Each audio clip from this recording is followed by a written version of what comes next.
चलिए अभी हम डिस्कस करते हैं बहुत ही इम्पोर्टेंट सत्याग्रह, जिसके ऊपर पता नहीं कितनी बार क्वेश्चन पूछे जा चुके हैं और एवरग्रीन टॉपिक है। कभी भी क्वेश्चन पूछा जा सकता है। आप ये नहीं बोल सकते कि क्वेश्चन पूछे गए हैं तो नहीं पूछे जाएंगे, बिल्कुल नहीं है। डेफिनेटली कभी भी क्वेश्चन पूछा जा सकता है। UPSC, state PCS, NDA, CDS, CAPF, any of the exam, SSC में तो बहुत ही कॉमन। ओके, अब यहाँ पे देखते हैं बरदौली सत्याग्रह के बारे में। बरदौली सत्याग्रह क्या रीज़न थे इसके पीछे? एक इम्पॉर्टेंट लीडर का यहाँ पे काफ़ी बड़ा रोल है। चलिए आते हैं यहाँ पे क्या रीज़न है। बरदौली रीज़न है भाई, अपने आप में बरदौली एक एरिया है। कौन से डिस्ट्रिक्ट में? सूरत डिस्ट्रिक्ट में है। ओके, क्या रीज़न था? 22% हाइक हो गया था बॉम्बे प्रेसिडेंसी के अंदर। उस टाइम पे जो गुजरात भी था वो भी बॉम्बे प्रेसिडेंसी के अंदर आता था। तो वहाँ पे 22% टैक्स हाइक हो गया था, इंक्रीज़ कर दिया था आफ्टर द असेसमेंट। जबकि उससे एक साल पहले उसी सालों में क्या हुआ था कि अकाल पड़ा था, फेमाइन आ रखा था। ठीक है, हार्वेस्ट अच्छे से नहीं हो रखा था, लेकिन फिर भी टैक्स इंक्रीज़ कर दिया गया। ओके, तो कांग्रेस अपनी एक कमेटी बनाती है, बरदौली इंक्वायरी कमेटी। कांग्रेस ने एक सेटअप किया। Congress setup an inquiry committee for the issue of Bardoli, correct. और इसका लीडर उन्होंने किसको बनाया? इसका लीडर बनाया हमारे आयरन मैन को। उनका नाम है Sardar Vallabh Bhai Patel. Okay, Patel was given this leadership for this particular Satyagraha. और इसी सत्याग्रह के दौरान उनको सरदार का टाइटल मिला था। और सरदार का जो टाइटल उन्हें दिया गया था, ये वहाँ की विमेन ने दिया था। उनके रोल को देखते हुए वहाँ के विमेन ने रोल दिया था, भाई इस मूवमेंट के सरदार हैं। ओके, चलिए यहाँ पे 2-3 आपको थोड़ा सा एक कॉन्ट्रास्ट दिखेगा कि यहाँ पे बॉम्बे प्रेसिडेंसी में 22% हाइक है, वेयर एज यहाँ पे लोग क्या कर रहे हैं, इसके अगर प्रोटेस्ट की बात कर रहे हैं, लेकिन गवर्नमेंट ने क्या किया, उसको 30% कर दिया। डिस्पाइट अपील होने के बाद भी गवर्नमेंट ने क्या कर दिया, उसको 30% कर दिया। ओके, एंड अगेन सिचुएशन वही आ जाती है कि फार्मर इतना टैक्स कैसे पे करेगा। यहाँ पे कुछ इंपॉर्टेंट लीडर हैं, नरहरि पारेख, रविशंकर व्यास, मोहनलाल पांड्या। एक डायरेक्ट क्वेश्चन पूछा हुआ है, आई थिंक यूपीएससी में पूछा हुआ है कि किसी स्टेट पीसीएस का पूछा हुआ है कि which are the following leaders related with the Bardoli Satyagraha.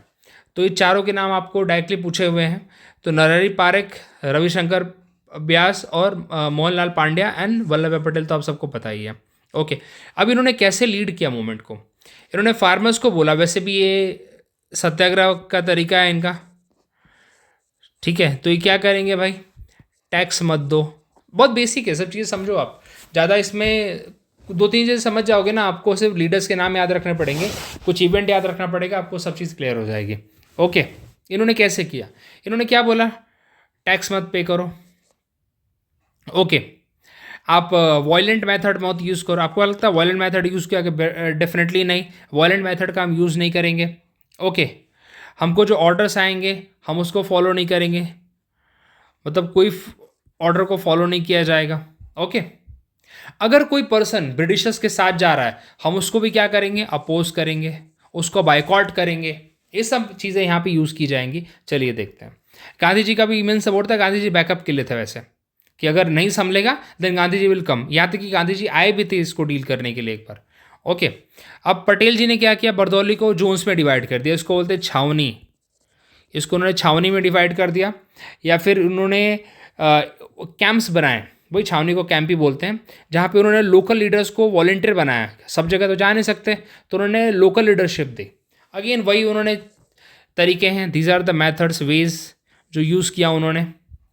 Refuse of the payment of taxes, avoid violence, आपको वायलेंस नहीं करना है, रिटेलिएट नहीं करना है किसी भी लेवल पे। अगर, क्योंकि देखो गवर्नमेंट तो चाहेगी कि आपको प्रोवोक करे। अब आपको बताता हूँ मैं, एक क्लासिक एग्जांपल बताता हूँ मैं। बिहार में बीपीएससी के स्टूडेंट सत्याग्रह कर रहे हैं। ओके, अभी भी कर रहे हैं। उनके ऊपर लाठी चार्ज हो गया, उनके ऊपर क्या क्या नहीं हुआ, कितनों को जेल में डाल दिया गया, अभी भी चल रहे हैं सारे केसेस। एक हमारे सर है रोहित सर, उनको भी डाल दिया। तो अननेसेसरी चार्जेस लगाए, लेकिन क्या उन लोगों ने रिटेलिएट किया? नहीं, अभी तक नहीं किया। उसको मुद्दा पॉलिटिकल बना दिया गया है, ऑल तो बात अलग है, लेकिन देन टू तो वही यहाँ पे उन्होंने बोला कि क्योंकि जहाँ आप वायलेंट हुए तो गवर्नमेंट तो पूरी तरह रेडी है ना, गवर्नमेंट के पास तो पुलिस है, पुलिस का काम ही वही है कि भाई एक बार वायलेंट पे आ गए तो फिर हम तो रेडी हैं। तो वही चीज़ यहाँ पे है। उन्होंने बोला कि अपने जो एसेट्स हैं उसको संभाल के रखिए, कैटल्स को हाइड करके रखिए अथॉरिटी से, कि वो तो लेके चले जाएंगे। ओके, तो ये सारे मेथड उन्होंने बोले हैं। और क्या किया उन्होंने बोला कि सोशल बाइकआउट करिए। किसका? जो लोग टैक्सेस पे कर रहे हैं। ओके, जो लोग टैक्सेस पे कर रहे हैं उनका सोशल बाइकआउट करिए। यहाँ तक कि ब्रिटिशर्स ने भी किया कि लोगों की ज़मीन सीज कर ली, जो लोग टैक्स नहीं पे कर रहे हैं ना उनकी ज़मीन सीज कर ली, और उन लोगों को क्या बोलते हैं, बाहरी वालों को बेच रहे हैं, बाहर वाले जो है ना उनको बेच रहे हैं। तो लोगों ने क्या बोला, हम बाहर वालों को आने नहीं देंगे हमारे यहाँ पे, क्योंकि ज़मीन के ऊपर क्या करोगे, कुछ ना कुछ तो करोगे ना, ज़मीन ऐसी तो पड़ी नहीं रहेगी। तो जो भी आ रहा है ज़मीन को यूज़ करने के लिए, उस पर कुछ हार्वेस्ट करने के लिए, उसको यूज़ ही नहीं करने दे रहे, ज़मीन वैसी की वैसी ही पड़ी है। Getting it? तो लोगों ने बोला कि हम सबका सोशल बाइकआउट करेंगे यहाँ पे। यहाँ तक कि गवर्नमेंट ने कुछ पठान्स को यहाँ पे हायर कर रखा था कि विलेजर्स को टेरराइज करो, विलेजर्स को इंटिमिडेट करो, एक तरह से गुंडे उन्होंने हायर कर रखे थे। ओके, तो इस तरह के मेथड यहाँ पे यूज़ किए। काफ़ी ज़्यादा मूवमेंट जब पॉलिटिकल हो गया तो आपको बताता हूँ 2-3 लीडर्स के नाम, जो जब ये इशू हो रहा था तो उन्होंने रिज़ाइन दे दिया था। बॉम्बे लेजिस्लेटिव काउंसिल का नाम आया तो मेरे को नाम याद आ गया उन लोगों का। पहला नाम है के am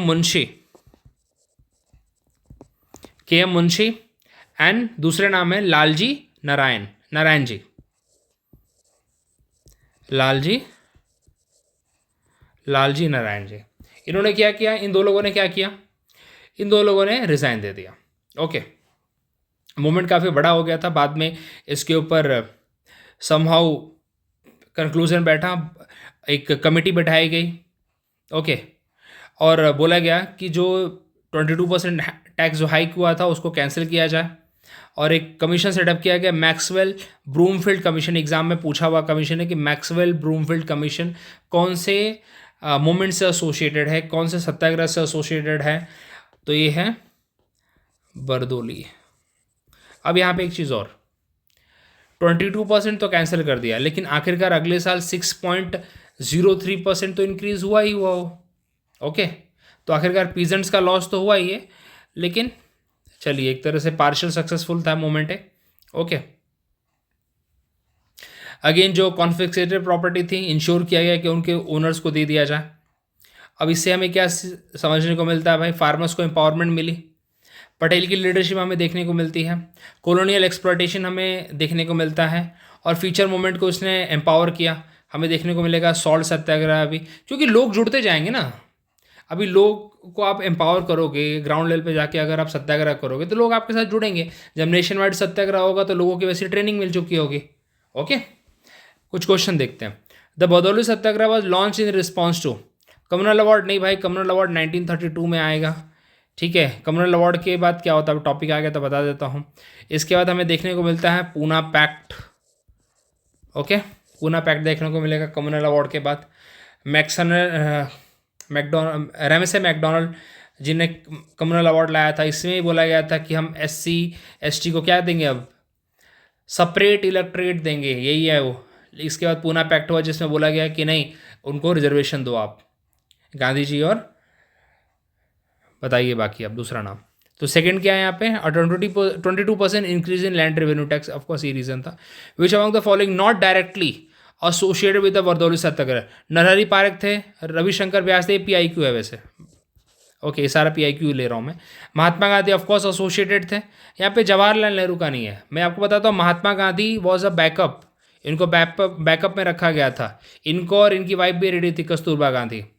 the Maxwell Broomfield commission was established, क्या था, Bardoli Satyagraha of course. Recommend new tax rate to the Bardoli taluka, कितना, 6.03%। ओके, ऑफकोर्स यहाँ पे ए और बी दोनों जाएगा वैसे साथ में, देखो तो मैं।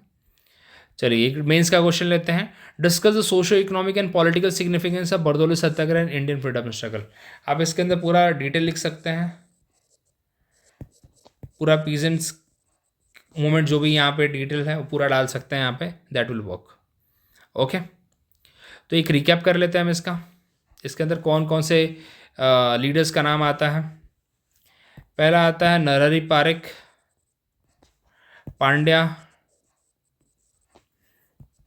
और व्यास। ओके, इन सबको ओवरऑल लीड कौन कर रहे हैं, सरदार जी लीड कर रहे हैं, गांधी जी बैकअप के लिए हैं यहाँ पे। ओके, और पर्पस क्या था, पहले जो 22% हाइक हुआ था उसको बोला गया कि नहीं इनइफेक्टिव है अभी। अगला जो रिकमेंडेशन था वो 6.03% का था। किस तरीके से मूवमेंट लीड, सरदार की उपाधि दी जाती है इनको। ईयर भी याद रखना है, क्रोनोलॉजिकल ऑर्डर में आ चुका है बहुत बार करने के लिए। ईयर क्या था, 1928 ईयर था इसका। ओके, और क्या पढ़ा हमने इसके अंदर, इसके अंदर दो लीडर्स ने रिजाइन दिया, के एम मुंशी एंड लालजी नारायण जी। के एम मुंशी और लालजी नारायण जी। ओके, जो बॉम्बे लेजिस्लेटिव काउंसिल के मेंबर्स थे, अब उन्होंने रिज़ाइन कर दिया। ओके, और एनीथिंग एज नहीं, चलिए हमारा टॉपिक क्लियर होता है पूरा बरदौली का। ओके, हाँ एक और बात है, जिन्होंने सरदार वल्लभ भाई पटेल को एक नेशनल हीरो भी बनाया वैसे इस मूवमेंट ने। ओके,